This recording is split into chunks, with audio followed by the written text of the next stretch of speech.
மாரி படத்தோட டீம் மெம்பர்ஸ்க்கு தனுஷ் கொடுத்த ட்ரீட். பாலாஜி மோகன் டைரக்ஷன்ல தனுஷ் அண்ட் காஜல் அகர்வால் சேர்ந்து நடிக்கிற படம் தான் மாரி. தனுஷ் அண்ட் ராதிகா சரத்குமார் சேர்ந்து ப்ரொடியூஸ் பண்ற இந்த படத்துல சிங்கர் விஜய் யேசுதாஸ் ஒரு முக்கியமான கேரக்டர்ல நடிக்கிறாரு. இந்த படத்தோட லாஸ்ட் டே ஆஃப் ஷூட்டிங்ல தனுஷ் தல ஸ்டைல்ல எல்லாருக்கும் விருந்து கொடுத்தது மட்டும் இல்லாம தளபதி ஸ்டைல்ல பரிமாறவும் செஞ்சிருக்காரு.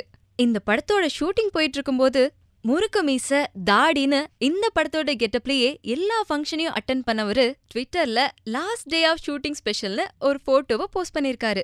அதுல தனுஷ் முறுக்கு மீச தாடின்னு மாரி கெட்டப்ல முகத்தை சோகமா வச்சுக்கிட்டு தனுஷோட ரைட் சைட்ல தாடிய ஷேவ் பண்ற மாதிரி டைரக்டர் பாலாஜி மோகனும் இன்னொரு பக்கம் மீசைய ட்ரிம் பண்ற மாதிரி ஆர்ட் டைரக்டரும் போஸ்ட் கொடுத்திருக்காங்க. இந்த போட்டோவோட மாரி மீசைய மிஸ் பண்றேன் அப்படிங்கிற தனுஷோட ட்விட்டர் ஸ்டேட்டஸ் இந்த படம் முடிஞ்சிருக்குன்றத சொல்லுது.